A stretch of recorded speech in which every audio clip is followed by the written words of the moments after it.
우리가 성경을 읽다 보면 오늘처럼 가끔씩 족보가 등장합니다. 여러분은 성경을 읽다가 족보가 등장하면 어떻게 하십니까? 한번 추억해 보세요. 내가 예전에 성경을 읽다가 이렇게 족보가 나오는 본문이 나오면 나는 어떻게 했나 생각해 보십시오. 꼼꼼하게 잘 읽으셨습니까? 그리고 은혜 받으셨습니까? 그러면 아주 잘하신 겁니다.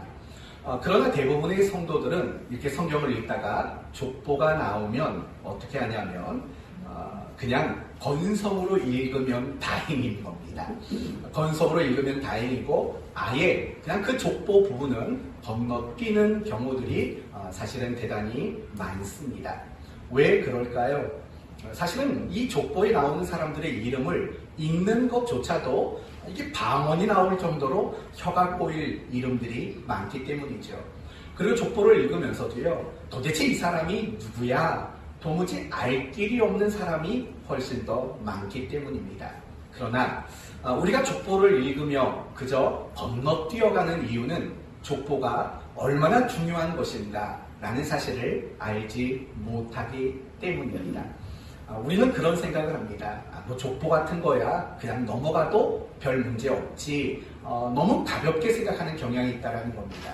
사실은 그렇지 않습니다. 성경에 나오는 족보는요, 굉장히 중요한 위치를 차지하고 있다는 사실을 여러분 알아야 합니다. 그러면 족보는 왜 중요할까요? 지난날에 살았던 역사적인 인물들에 대한 어떤 정보를 제공하기 때문에 중요할까요? 물론 그것도 어느 정도 중요하긴 합니다. 그러나 사실은 족보, 적어도 성경에 기록된 족보들은 지난날 살았던 역사적 인물에 대한 어떤 정보를 제공하는 것을 결코 목적하지 않습니다. 예를 들면 이런 겁니다. 예수님의 족보에 대해서는 신약 성경에 두 곳이 나옵니다. 첫 번째는 오늘 본문, 누가복음 3장 본문에 나오고, 또 하나의 본문은 어디에 나오는지 아시겠습니까? 마태복음 1장에 예수님의 족보가 등장합니다. 그러나 우리가 주목해 볼 만한 것들은 무엇이냐면, 똑같은 예수님의 족보임에도 불구하고 누가복음 3장에 나오는 인물과 마태복음 1장에 나오는 인물들이 서로 다르다라는 겁니다. 숫자적으로도 다르고 이름도 다르게 나오는 그런 족보라는 거예요. 그 이유는 뭘까요? 족보가 단지 지난 역사 속에 살았던 사람들에 대한 인물의 정보를 제공하는 것이 목적이 아니기 때문입니다. 만약에 과거에 살던 사람들의 그 정보를 제공하는 게 목적이라면 마태복음 1장의 족보나 또는 누가복음 3장의 족보에 등장하는 이름은 반드시 똑같아야만 합니다. 그러나 전혀 다릅니다. 전혀 다르게 등장을 합니다. 단적인 예를 든다면 예수님의 육체의 아버지는 누구시죠? 요셉입니다. 그럼 그 요셉의 아버지는 누굽니까? 마태복음에서는 야곱이라고 등장합니다. 그런데 오늘 본문은 23절을 보면 요셉의 위는 누구라고 나오죠? 헬리라고 나옵니다. 서로 다른 사람의 이름이 등장하고 있다는 겁니다. 무엇을 말합니까? 성경에 나오는 모든 족보는 과거에 살던 사람들에 대한 어떤 정보를 제공하는 것이 목적이 아니라는 겁니다. 그렇다면 성경에 기록된 족보의 목적은 무엇일까요? 바로 메시지에 초점이 있다는 겁니다. 이 족보를 통해서 무엇인가를 말하고자 하는 것, 무엇인가를 가르치고자 하는 것, 그것이 족보의 목적이라는 거죠. 그런 측면으로 생각해 본다면 사실은 족보는 굉장히 중요한 겁니다. 족보가 나왔다고 해서 사람들의 이름을 읽는 것조차도 버겁다고 해서 넘어갈 수 있는 내용이 아니라는 겁니다. 왜냐하면 족보는 메시지를 담고 있기 때문이라는 겁니다. 오늘 본문이 바로 그런 겁니다. 하나님을 포함해서 78명의 명단이 오늘 족보에 기록되어 있는 예수님의 족보입니다. 과연 이 족보는 우리에게 어떤 메시지를 전하는가? 이게 오늘 설교의 초점이 되는 겁니다. 먼저 이 족보가 우리에게 어떤 메시지를 주는가를 이해하기 위해서는 오늘 족보의 특징을 살펴봐야 합니다. 예를 들면 사실은 족보마다 특징이 굉장히 많아요. 예를 들면 마태복음 1장에 나오는 예수님의 족보는 어떤 특징이 있냐면 14대씩 나누는 그런 특징이 있어요. 누구부터 누구까지 14개요. 누구부터 누구까지 14개요. 이렇게 14라는 숫자를 텀으로 두고 맥락을 연결해 가요. 왜 그러냐면 다윗이라는 히브리어의 음가가 합치면 결국은 14라는 숫자가 나오는 거예요. 그러니까 마태복음 1장의 예수님의 족보의 메시지는 예수님은 바로 다윗의 후손이다 라는 이 땅의 왕으로 오신 분이시다 라는 그런 메시지가 그런 식으로 담겨져 있는 거죠. 누가복음은 14가 아니라 아마도 7명의 단위로 나누어진 듯해 보입니다. 그래서 매 족보 7번째 이름은 어떤 의미 있는 또 중요한 어떤 인물들을 기록해 놓는 그런 특징을 가지고 있습니다. 또 마태복음 1장의 경우에는 요셉의 가계를 중심으로 족보를 기록했다면 이 누가복음의 족보에서는 마리아의 가계를 중심으로 족보를 기록했다라는 특징도 있습니다. 그런데 이런 것들은 굳이 여러분이 모르셔도 됩니다. 오늘 설교를 이해하기 위해서만 알아야 하는 두 가지 특징을 여러분에게 설명하겠습니다. 첫 번째 특징은 누가복음의 수신인들이 이해하기 어려운 족보라는 겁니다. 좀 더 강하게 말하면 이 누가복음을 읽어야 하는 독자들의 입장에서는 사실은 의미 없어 보이는 족보라는 겁니다. 여러분 묻습니다. 이 누가복음의 1차 수신자는 누구죠? 1차 독자는 누굴까요? 지금 누가가 누구에게 이 글을 쓰고 있는 걸까요? 1장에 이미 등장했어요. 데오빌로 카카. 여러분 데오빌로 카카라는 말은 이 데오빌로라는 사람이 어느 나라 사람이라는 걸까요? 로마 사람이라는 거예요. 이 누가복음이 첫 번째로 받아들여지는 사람은 데오빌로라는 로마 사람이었다고요. 그리고 그 다음은 이방인들이었다고요. 그렇죠? 로마인이며 이방인들이 이 누가복음의 첫 번째 독자들이었어요.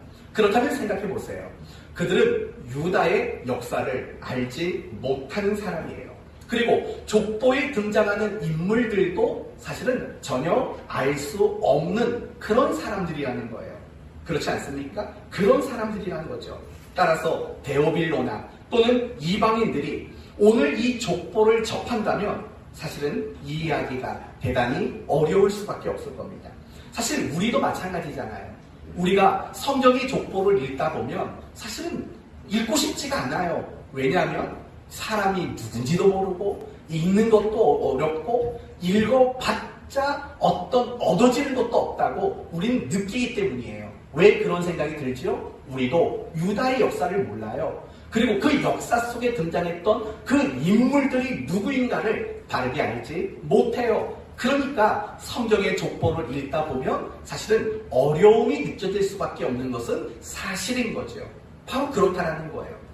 사실은 이방인들 입장, 데오빌로나 이방인들의 입장에서는 아니 이 족보가 왜 쓰여졌을까라고 이해하기 어려움을 느낄 수밖에 없는 족보라는 특징이 있습니다. 그러나 마태복음 1장에 나오는 예수님의 족보는 전혀 달라요. 왜 그러냐면 마태복음은 유대인들을 대상으로 기록된 책이기 때문에 그래요. 그러니까 유대인들은 당연히 자신들의 역사를 알고 자신들의 역사 속에 등장했던 인물들을 너무 잘 알고 있어요. 그렇기 때문에 그 족보만 봐도 뭘 말하는가를 이해하기는 어렵지 않았다라는 거예요. 누가복음은 이방인이 대상이었기 때문에 이 족보는 사실은 이해할 수 없는 대단히 어려운 족보라는 특징을 가지게 되는 겁니다. 그리고 또 한 가지 중요한 특징이 있습니다. 뭐냐면 오늘 본문의 이 족보는 기존의 족보와 다르게 상향식 구조를 가지고 있는 족보라는 겁니다. 상향식 구조.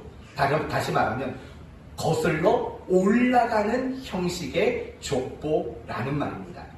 여러분, 보통 족보의 가장 첫 번째 페이지의 첫째 줄을 장식하는 사람은 누굴까요? 제일 오래 산 사람이죠. 그렇죠? 그리고 가장 마지막에 기록되는 사람들은 누굴까요? 가장 최근에 태어난 사람들이 분명할 겁니다. 그래서 대부분의 족보는 어떤 형식이냐면 누가 누구를 낳고, 마태복음 1장이 그렇잖아요. 누가 누구를 낳고 누가 누구를 낳고, 이런 식으로 대부분의 족보는 하향식 족보예요. 누가 누구를 낳고 라는 거죠. 저를 예를 들어 봅시다. 저는 경주 최씨, 굉장히 뼈대 있는 집안의 사람입니다. 경주 최씨 뼈대 있는 집안 사람이에요. 그러면 저희 족보의 가장 첫 번째 줄에는 누가 있을까요? 당연히 경주 최씨의 시조인 최치원 어른이 가장 첫 줄에 기록되어 있을 겁니다. 그러면 우리 최씨 가문의 족보 가장 마지막에는 누가 기록되어 있을까요? 하음이, 민우, 은찬이, 이런 아이들의 이름이 기록되어 있는 거죠. 이게 가장 보편적인 족보의 형식이죠. 그렇죠? 하향식 기록. 그러나 오늘 본문은 전혀 그렇지 않아요. 거꾸로 거슬러 올라가는 상향식 구조의 특징을 가지는 족보라는 거죠. 23절을 보세요. 중간부터 보시면 요셉의 아들이니, 누가 요셉의 아들이래요? 예수님이 요셉의 아들이다. 그러면서 요셉 위는 헬리오. 여러분, 오늘 족보에서 제일 많이 반복되는 단어가 뭐였어요? 누구누구 위는. 그러니까 밑에서부터 위로 거슬러 올라가는 이런 특징을 가지고 있다라는 거예요. 어디까지 거슬러 올라가냐면요, 38절을 보면 굉장히 멀리까지 가요. 아담까지 가고 그 다음에는 하나님까지 이 족보가 거슬러 올라가게 돼요. 됐습니다. 우리는요, 지금 이 누가복음의 족보의 큰 두 가지 특징을 봤어요. 첫째는 뭐라고요? 이방인들이 이해하기 어려운 족보다. 당연하죠. 자신의 역사가 아니니까. 그 다음에 두 번째 특징은 다른 족보와 달리 위로 거슬러 올라가는 상향식 족보다 라는 두 가지 특징이 있다고 여러분에게 말씀을 드렸습니다. 그러면 이 두 가지 특징을 가지고, 그렇다면 누가복음의 이 족보의 메시지는 무엇인가를 생각해보면 정확하게 그 메시지가 우리에게 보여질 수 있는 겁니다. 이제 한번 생각해 봅시다. 이방인들의 입장에서는 너무나도 생소한 이름입니다.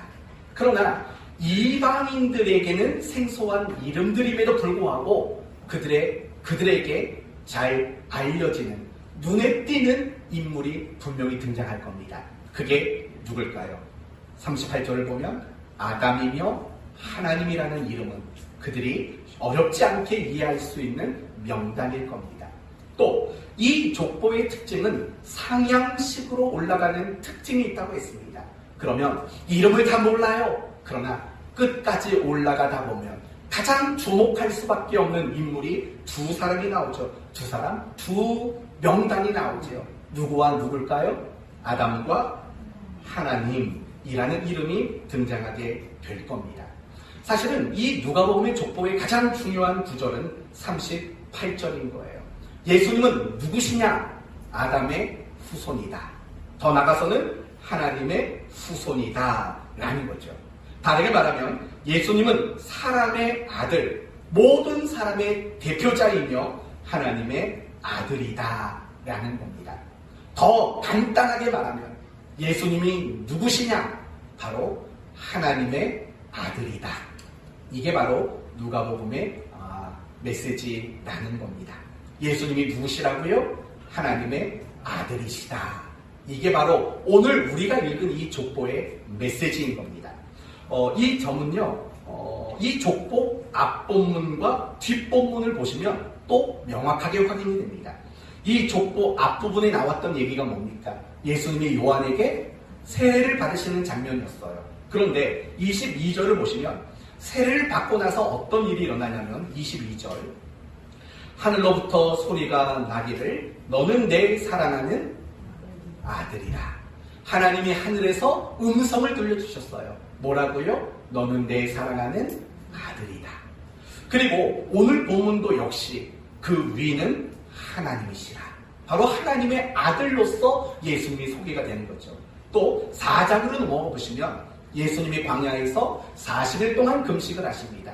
그리고 그 금식하신 이후에 마귀에게 시험을 당하는 장면이 나옵니다. 3가지 시험을 당합니다. 첫째는 돌을 명하여 떡덩이가 되게 하라 라는 시험이고, 2번째 시험은 뭐죠? 내게 엎드려 절하면 천하만국을 다 주겠다라는 시험이며, 3번째 시험은 성전 꼭대기에서 뛰어내려라. 하나님의 천사가 내 발을 붙잡아 줄 것이다 라는 겁니다. 그런데 중요한 건 무엇이냐면, 이 마귀가 예수님을 시험하는 그 초점은 무엇이냐면 바로 예수님이 당신이 하나님의 아들이 맞느냐 라는 시험이라는 거예요.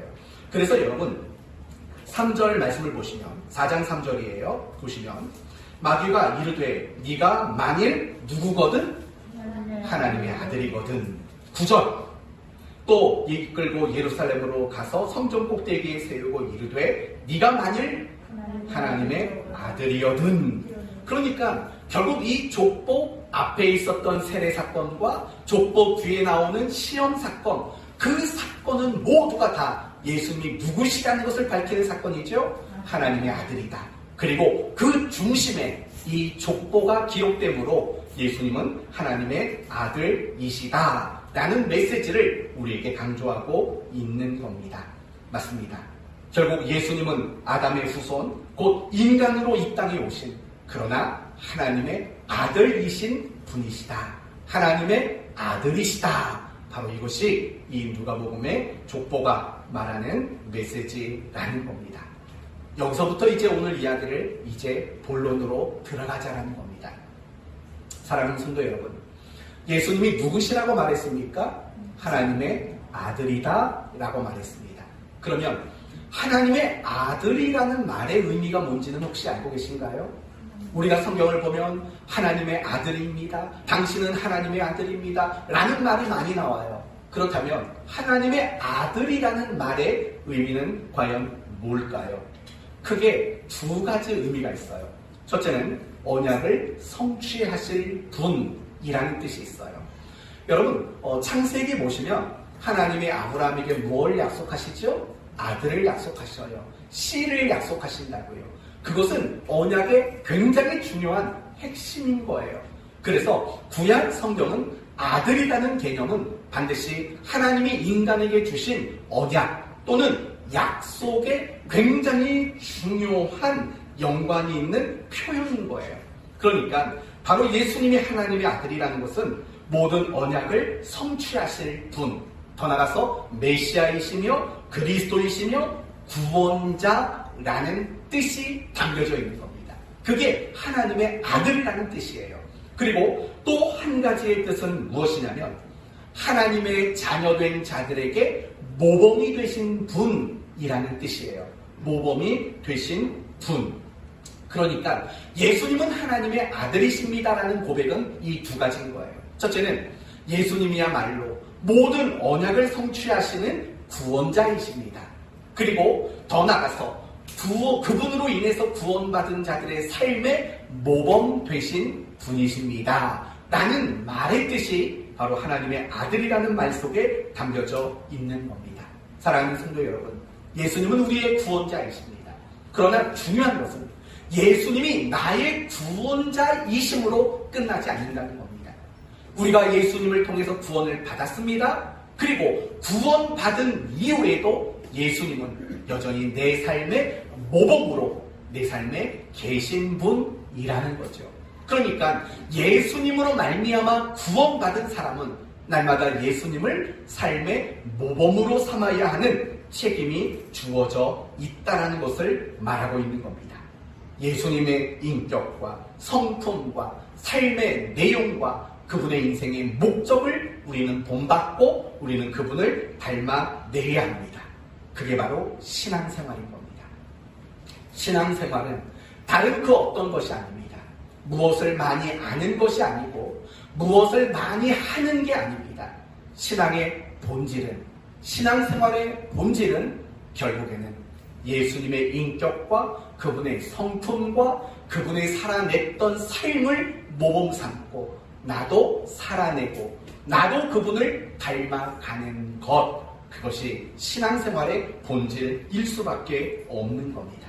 바로 그것을 목적으로 신앙생활하는 사람은 신앙생활을 참 잘하는 겁니다.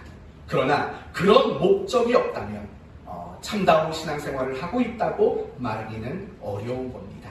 사랑하는 성도 여러분, 그러므로 여러분 모두가 예수님을 닮아가는, 예수님을 여러분의 삶의 모범으로 삼을 줄 아는 여러분 되시기를 바랍니다. 그렇다면 오늘 본문을 통해서 예수님의 모범, 무엇을 모범 삼아야 할까? 우리가 예수님의 어떤 점을 닮아가야 할까? 라는 부분을 이제 생각해 봐야 합니다.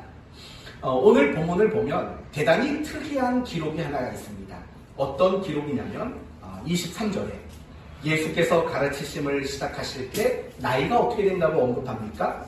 30세쯤 되시니라 라고 말을 해요. 무슨 말이죠? 예수님이 사람들을 가르치는 그 사역을 언제부터 시작했다는 겁니까? 30세가 된 후에 시작을 하셨다라는 겁니다. 이제 한번 물어봅시다. 왜 하필은 30에 시작하셨을까요? 그 이유가 뭘까요? 29살에 시작하면 안 됐을까요? 아니면 한 25살에 시작하면 되지 않았을까요? 아니면 한 20살에 시작하면 되지 않았을까요? 왜 예수님은 30세가 된 후에 가르치시는 이 그리스도의 사역을, 메시아의 사역을 왜 30세에 시작하셨을까요? 혹시 아직 가르치시는 일을 준비하지 못했기 때문일까요? 아직 다 깨달지 못해서 그때 가서야 시작하셨을까요? 사실은 그렇지 않습니다. 누가복음 2장 46절 47절을 보시면 이런 내용이 나와요. 예수님이 12살 때 있었던 일이 언급이 돼요. 예수님이 12살 때 성전에 올라가셨어요. 그리고 부모님과 떨어지게 됐어요. 나중에 부모가 가서 찾아보니까 예수님이 어디에 계셨냐면 성전의 랍비들과 대화하고 있는 모습으로 발견이 돼요. 그런데 중요한 것은 뭐냐면 랍비들과 예수님이 율법에 대해서 묻고 답하는 일을 했다고 말해요. 그런데 그런 12살 먹은 예수님의 그 모습을 본 사람들의 반응이 지혜와 대답함을 놀라게 여겼더라 라고 말한다고요. 12살인데도 불구하고 랍비들과 대화를 주고받는 그 지혜와 그 대답의 놀라움에 사람들은 감탄했다라는 거예요. 무슨 말이에요? 12살 그때에도 얼마든지 사람들을 가르칠 수 있는 그런 수준이 되셨다라는 거예요. 그런데도 불구하고 예수님은 그 후로부터 18년이 지난 30세가 되었을 때 비로소 사람들을 가르치시는 그 사역을 시작하셨다고 말하고 있는 거죠. 그렇다면 과연 30세가 된 후에 예수님이 가르치시는 사역을 시작한 이유는 과연 뭘까요? 그것은 30세라는 나이가 가지는 상징성 때문에 그렇습니다. 우리가 구약 성경을 보면 제사장이 제사장으로서의 직무를 시작할 수 있는 나이를 몇 살로 언급을 하냐면 30세라고 언급하고 있습니다. 뿐만 아니라 요셉이 애굽 나라의 국무총리가 된 나이는 몇 살이었을까요? 30세였습니다. 다윗이 이스라엘의 왕이 되었을 때의 나이는 몇 살이었을까요? 30세였습니다. 또 한 가지, 오늘날 우리 대한민국에는 국회라는 게 있습니다. 국회가 있고 국회의원들이 있어요. 그 똑같은 기능과 역할을 하는 유대의 기관이 있어요. 그게 바로 산헤드린 공의회라는 거예요. 산헤드린 공의회라는 게 있어요. 이 공의회에 가입할 수 있는 나이의 자격 조건이 몇 살이냐면 바로 30세였던 거예요.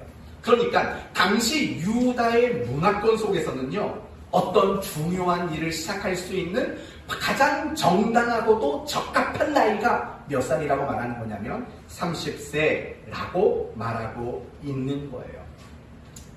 그런 문화를 생각해야 돼요. 그런 통념을 생각하셔야 돼요. 만약에 예수님이 얼마든지 가르치실 수 있는 실력을 갖추었다고 해도 그 이전에 젊은 나이에 가르침을 했다면 그 문화와 그 통념상 많은 걸림돌이 있었을 거예요. 제 이야기를 한번 해볼게요. 저는 20살부터 전도사 생활을 시작했습니다. 20살부터 전도사 생활을 시작했어요. 잘했을까요? 사실은 잘하고 잘못하고 이걸 말하고 싶은 게 아니라 제가 20살에 딱 전도사가 되고 나니까 성도들이 저를 뭐라고 불렀냐면 이렇게 불렀어요. 용민전도사라고 불렀다고요. 저를 전도사 취급을 안 했어요, 사실은. 용민전도사 이리 와봐. 저것 좀 갖고 와봐. 저는 전도사가 되고도 막 동네 심부름꾼이었다고요. 그때는 별 기분 나쁜 건 없었죠. 그런데 제가 드리고 싶은 얘기는 그거예요. 20살이라는 어린 나이에 사역을 시작했더니 성도들이 사역자로 안 봐요. 제가 전도사가 돼서 첫 번째 했던 설교는 사도행전 1장 8절이에요. 잊혀지질 않아요.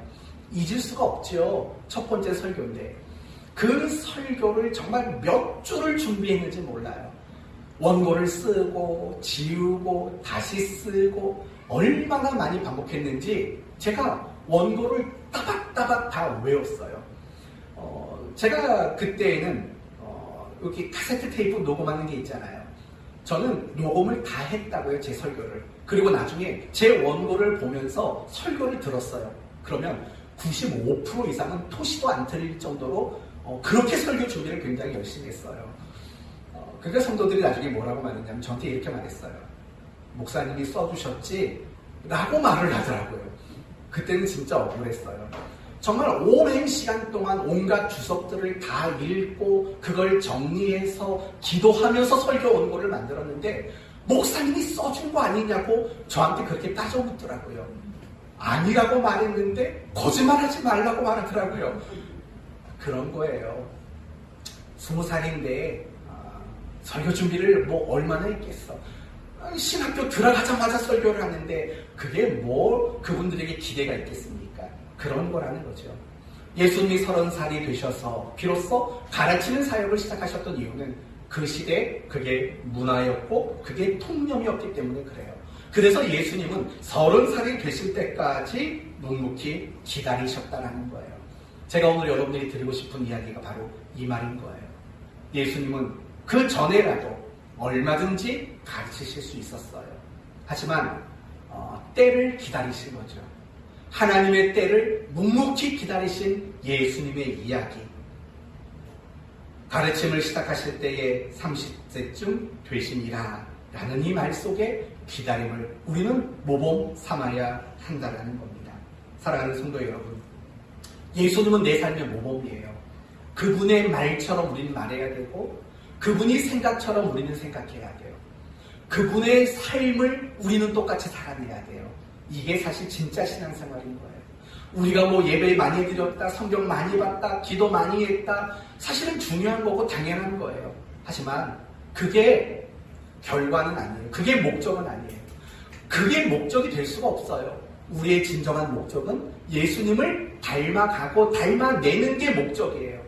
그 목적으로 가기 위한 과정이 예배고 성경이고 기도고 또 성경 공부고 훈련이고 이런 것들이 과정이지 그게 목적이 아니라고요. 그런데 너무나 많은 신자들은요, 이 과정에 불과한 것들을 가지고 목적인 것이냐 착각하는 경우들이 많다는 거예요. 그래서 그 과정을 목적으로 알고 그거 잘하면 나는 신앙이 좋아 이렇게 자부심을 갖는다고요. 그게 아니에요. 정말 내가 신앙이 좋은지 안 좋은지는요, 다른 거 볼 게 아니에요.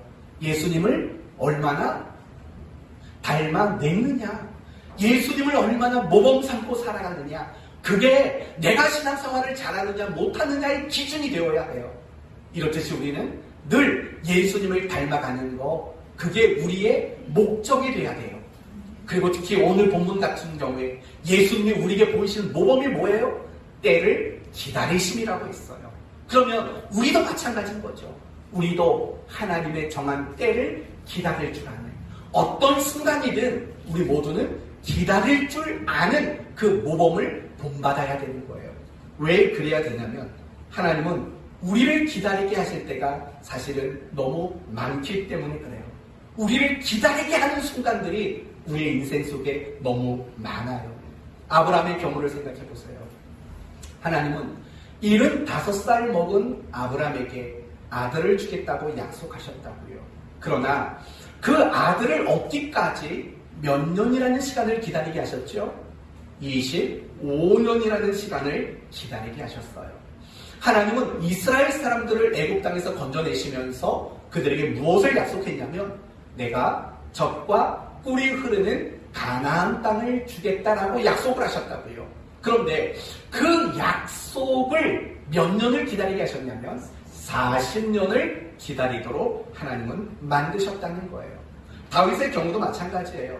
다윗이 약 15살 무렵에 사무엘 선지자를 만나요. 그리고 그 사무엘 선지자가 다윗에게 무엇을 약속했냐면 하나님이 너를 이스라엘의 왕으로 세우실 것이다 라고 그 약속을 전달하게 돼요. 그러나 막상 다윗이 이스라엘의 왕이 되었을 때의 나이는 30세였다고요. 15년이라는 기다림을 갖도록 만드셨다고요.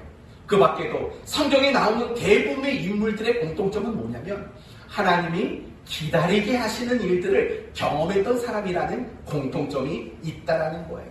우리도 마찬가지 아닌가요? 우리는 소원이라는 게 있어요. 우리는 어떤 바람이라는 게 있어요. 그런데 하나님은요, 우리가 가지고 있는 그 소원과 그 바람을 즉각적으로 주시지 않아요. 어떻게 하시냐면 기다리도록 만드실 때가 많아요. 우리가 어떤 문제가 있어서 다급하게 하나님께 기도한다고요. 그런데 하나님은요, 그 문제를 빠르게 해결해 주지 않고 도리어 우리를 기다리도록 만드실 때가 얼마나 많은지 몰라요. 나는 날마다 신앙이 성장하기를 원해요. 하지만 우리의 신앙이 성장하는 그 일에도 하나님은 더디게 그렇게 우리를 기다리게 하실 때가 많다고요. 그거 말고도 하나님은 다양한 측면에서 우리로 하여금 기다리게 하시는 순간들이 많이 있다고요. 저희 가정 같은 경우에도 그렇잖아요. 하나님이 자식을 16년 동안 안 주셨다고요. 결혼을 했는데 16년 동안 단 한 번도 임신이 돼본 적이 없다고요. 자식을 주시는 그 일 앞에 저희에게는 16년을 기다리도록 만드셨다고요.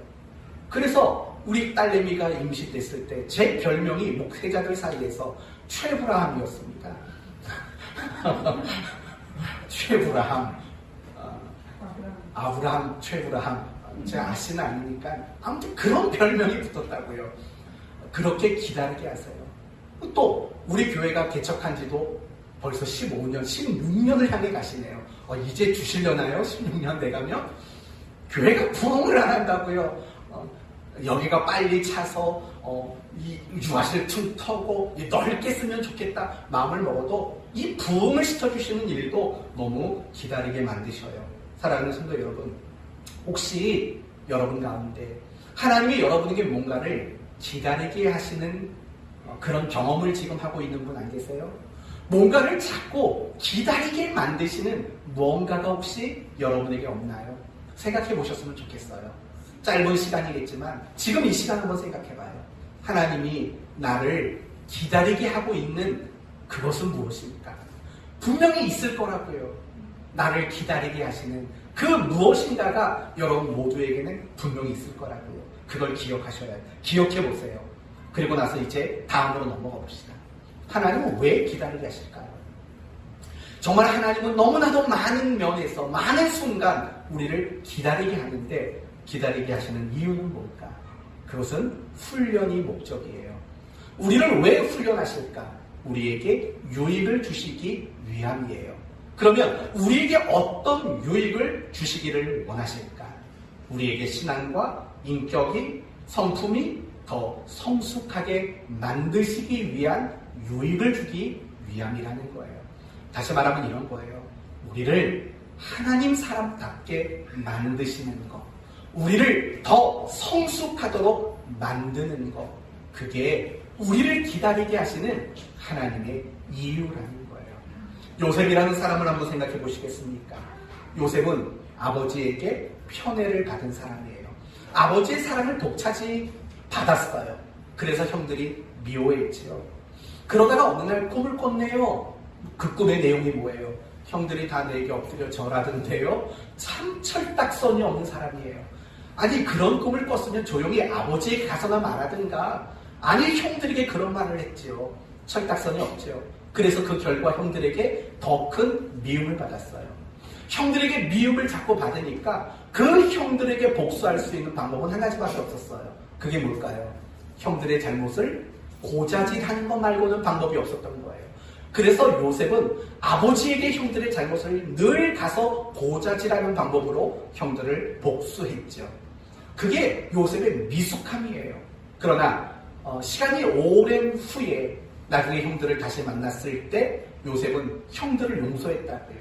자기를 죽이려고 했던 형들, 자기를 노예로 팔아서 자기에게 그 끔찍한 삶을 살도록 만들었던 형들을 용서하고 그 형들과 그 형의 가족들을 다 책임지겠다라고 형들에게 이야기를 했다고요.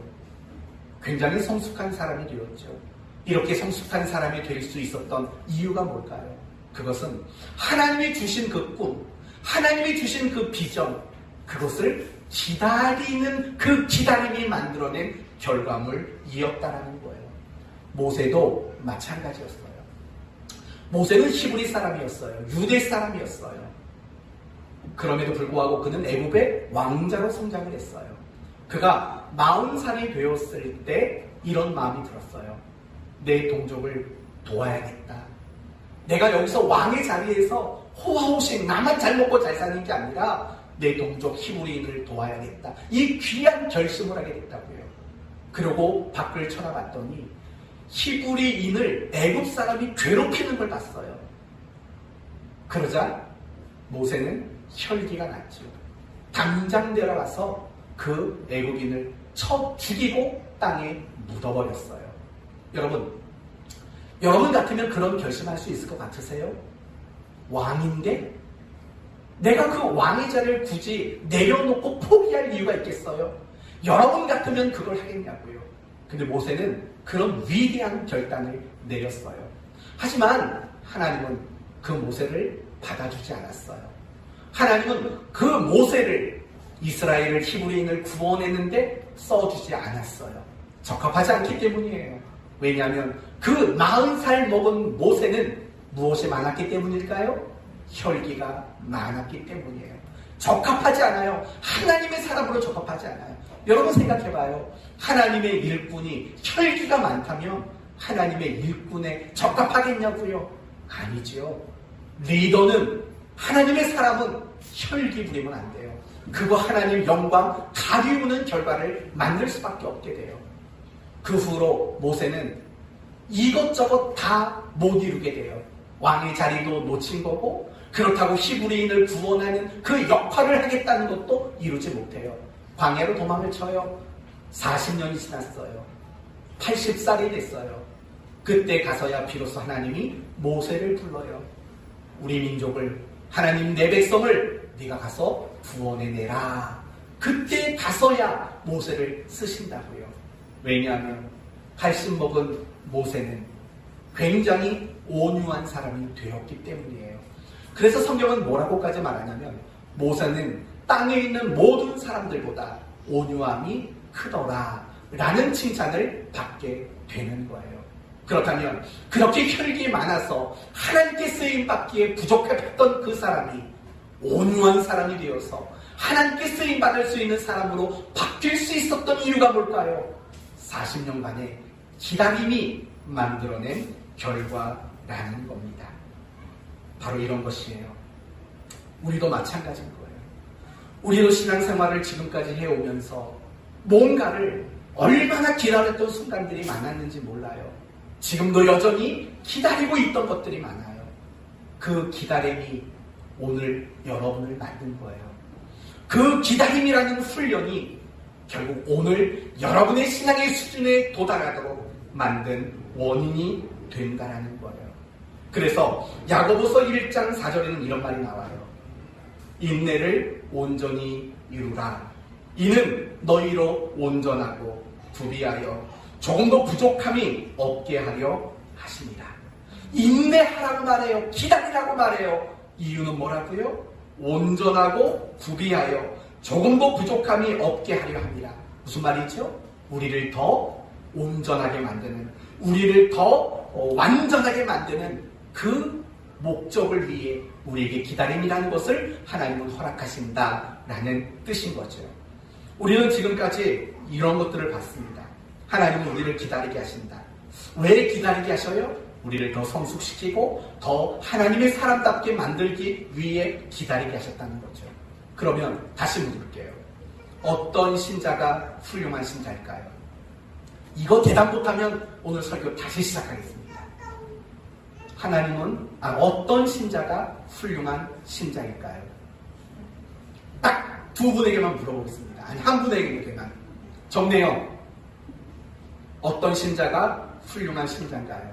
내영이의 대답이 여러분이 성경을 읽을 때 족보가 등장하게 되면 어떻게 하셨습니까? 여기 다시 시작할 거예요.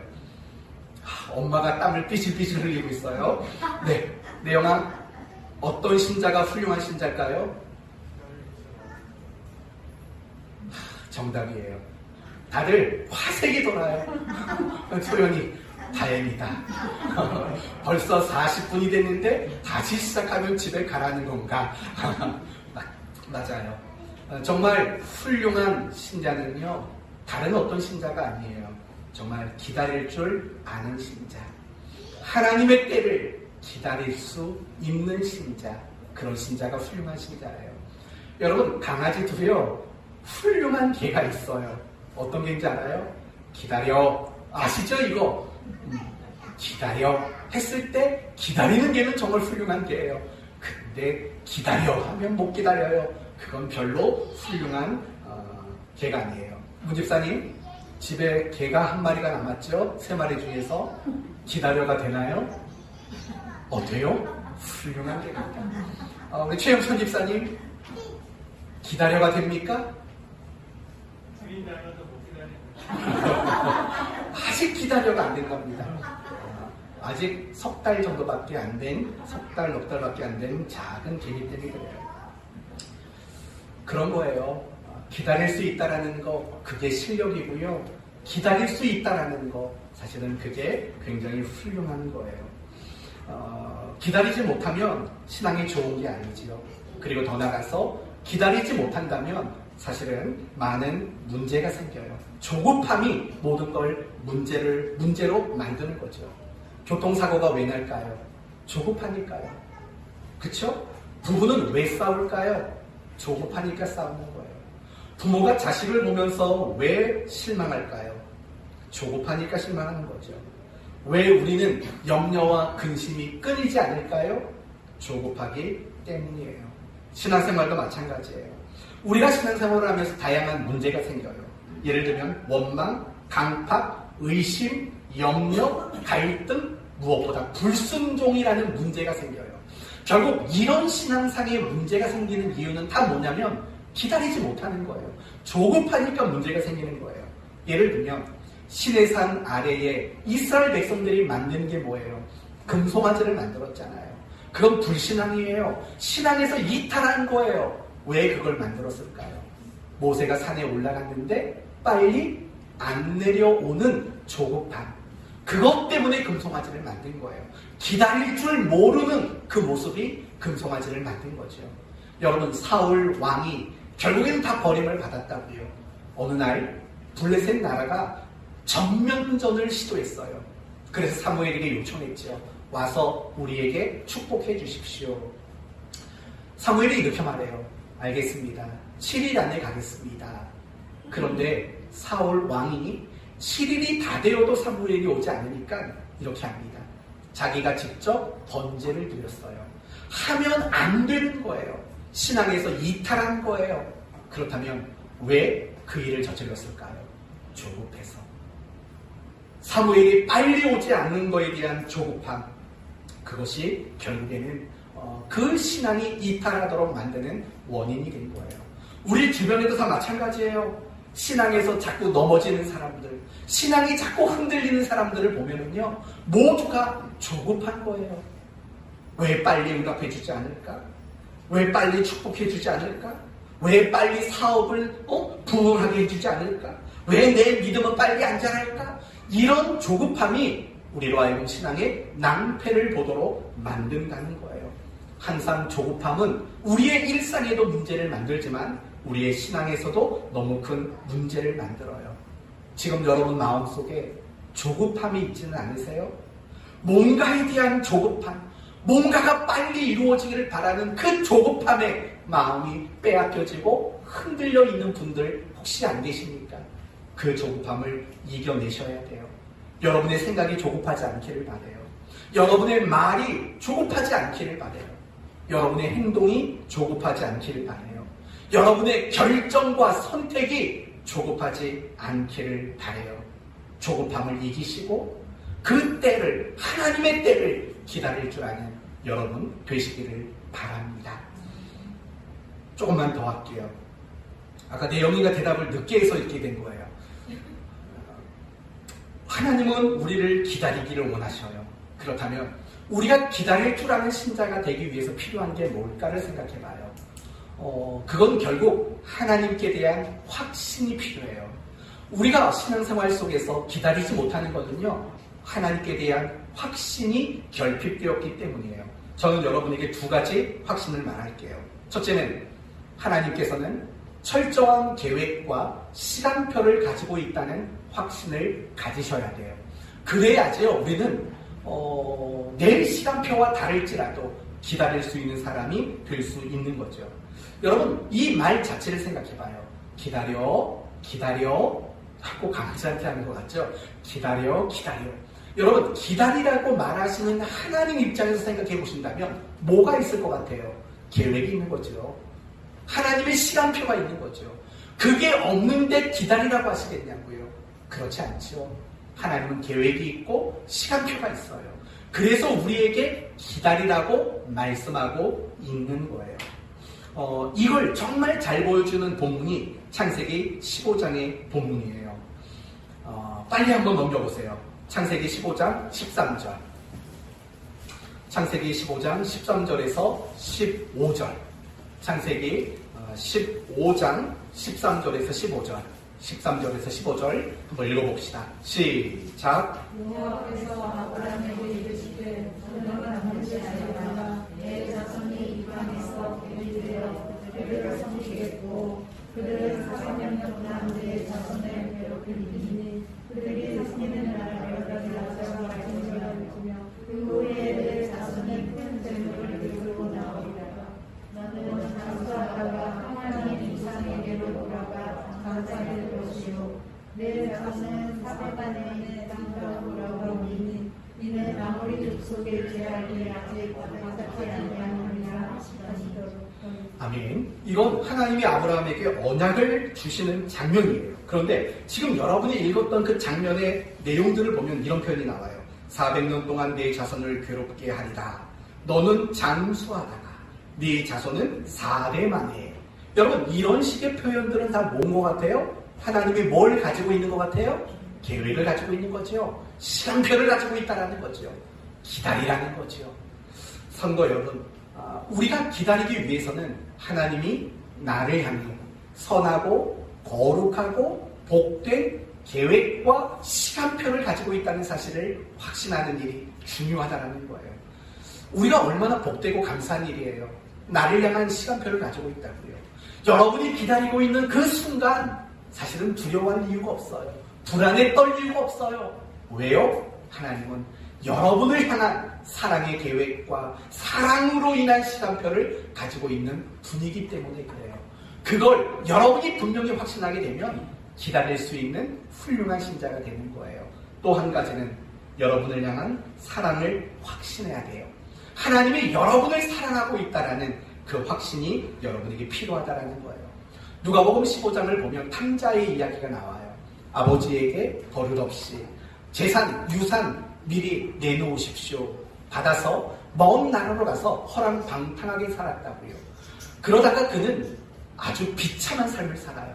먹을 게 없어서 돼지들이 먹는 주역 열매를 먹게 되는 그런 비참하고 참혹한 인생을 살아요. 그런데 그 인생을 포기하지 않아요. 그가 그 인생 앞에 주저앉지 않아요. 그리고 나중에는 아버지에게 돌아가요. 그러면 생각해봐요. 이 탕자가 그런 말도 안 되는 인생을 살았음에도 불구하고 인생을 포기하지 않고 아버지에게 돌아갈 수 있었던 근거는 뭘까요? 그래도 아버지는 나를 사랑하신다라는 확신이 그를 돌아가게 만들었다는 거예요. 노아를 생각해 보세요. 노아가 방주에 들어가고 이제 홍수가 시작이 됐어요. 그리고 5개월 뒤에 아라랏 산에 머물게 돼요. 여러분, 홍수가 나서 산에 나중에 머물렀다는 것은 물이 빠졌다라는 말이에요. 산에 머물렀으니까 물이 빠진 거예요. 근데 안 나와요. 또 9달이 지난 후에는요, 비둘기가 감람나무 이파리를 물고 와요. 그건 무슨 뜻이에요? 물이 더 빠졌다는 뜻이에요. 그런데도 안 나가요. 그러다가 10달이 될 무렵에 노아가 문을 열고 창밖을 봤더니 물이 빠진 걸 목격했어요. 그런데도 안 나가요. 그리고 2달 뒤 1년이 넘은 시점에 가서야 비로소 하나님이 이제 나가라 라고 말할 때 나갔다고요. 여러분 생각해 보십시오. 그 방주 안에 1년이 넘는 시간이 있었어요. 그 시간이 쉬운 시간이었을까요? 여러분, 물이 새지 않았다라는 건 결국 냄새가 나갈 곳이 없다는 뜻이잖아요. 그럼 생각해봐요. 온갖 짐승들이 그 안에서 먹고 싸고 자고 그 안의 환경이 좋았을까요? 괴로운 환경이죠. 그리고 괴롭지 않다고 쳐도 그 밀폐된 공간에서 1년 넘게 있으라면 그게 쉬운 일이겠냐고요. 물이 빠진 걸 예측했을 때 5달 만에 예측을 했다고요. 산에 머물렀으니까 안 나갔어요. 그 방주 안에서 묵묵히 기다렸다고요. 이유가 뭘까요? 하나님의 사랑을 확신했기 때문이에요. 아니 도대체 하나님의 사랑은 어떻게 확신했는데요? 난생 자기가 처음 만든 배가 40일간의 폭풍우 속에서도 깨지지 않고 물 한 방울 새지 않는 그 방주를 보면서 하나님은 나를 사랑하시는 것을 깨달은 거죠. 그 사랑을 깨달을 때 기다릴 수 있었던 거예요. 우리도 똑같아요. 기다리는 거 어려워요. 하지만 하나님이 나를 사랑하시는 분이라는 사실을 확신하면 얼마든 기다릴 수 있어요. 이제 오늘 말씀을 마치도록 하겠습니다. 오늘 본문의 이 족보가 주는 메시지는 뭐라고요? 예수님은 하나님의 아들이시다. 하나님의 아들이라는 말의 뜻은 뭐라고요? 그분은 언약을 성취하실 메시아시며 하나님의 자녀들의 삶의 모범이신 분이시다라는 거죠. 그러므로 우리는 예수님을 모범 삼고 날마다 그 예수님을 닮아가야 합니다. 특별히 오늘 본문을 통해서 우리가 닮아가야 할 모습은 무엇이죠? 기다림. 하나님의 때를 기다릴 줄 아는 그 기다림을 우리는 모범 삼고 닮아가야 합니다. 하나님은 왜 우리를 기다리게 하신다고요? 우리의 이 신앙과 인격과 성품을 성숙시키기 위해서 기다리도록 만들어요. 하나님의 사람답게 우리를 완성시키기 위해서 기다림이라는 방법을 사용하세요. 어떻게 기다릴 수 있습니까? 하나님이 나를 향한 선하고 복된 계획과 시간표를 가지고 있다는 확신, 나를 독생자를 내어주실 만큼 사랑하시는 분이라는 확신, 이런 하나님께 대한 확신을 가지게 될 때 우리는 비로소 조급함을 버리고 하나님의 때를 기꺼이 기다릴 수 있는 훌륭한 신자가 될 줄로 믿습니다. 그 사랑을, 그 시간표를 확신하시고 잘 기다리는 여러분 되시기를 바랍니다. 신앙은 기다림입니다. 기도합시다.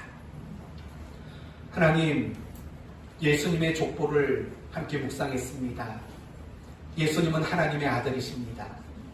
우리의 구원자이시며 구원받은 우리의 삶의 모범이신 분이십니다. 우리는 날마다 그분을 본받아가야 합니다. 닮아가야 합니다. 무엇보다 오늘 말씀을 통해서 예수님의 그 기다리심을 본받아 가기를 원합니다. 하나님의 계획과 시간표를 확신하고 나를 향한 하나님의 그 사랑을 확신함으로 조급하지 않고 기다릴 줄 아는 그 기다림으로 우리의 신앙과 인격과 성품의 완성이라는 결말을 보는 우리 모두가 되게 하여 주옵소서. 지금 하나님이 기다리게 하시는 일이 있다면 묵묵히 기다릴 수 있는 우리 훌륭한 성도들 되게 하시옵소서. 예수님의 이름으로 기도 올리옵나이다. 아멘.